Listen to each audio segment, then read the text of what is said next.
продолжа. Били потврди дека опозицијата најавила блокада во случај ако се решите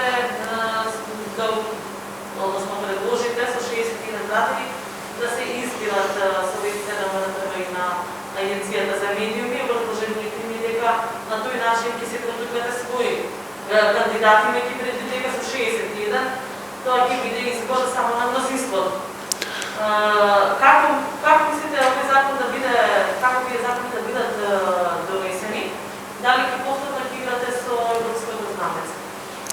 Јас нема да навлегувам во постапката, веќе законот е предложен во скратена постапка од страна на група пратеници, така да сметам дека враќање на таква постапка не треба да има.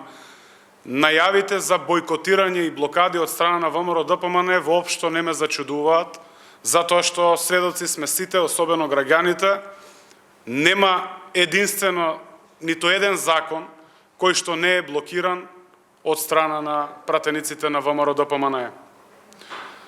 Јас се надевам дека тие ќе се издигнат на дневнопартиските интереси кои што ги имаат и ќе се донесе законот кој што е во функција на професионализација на членовите на АВМУ и секако на програмскиот совет на МРТВ.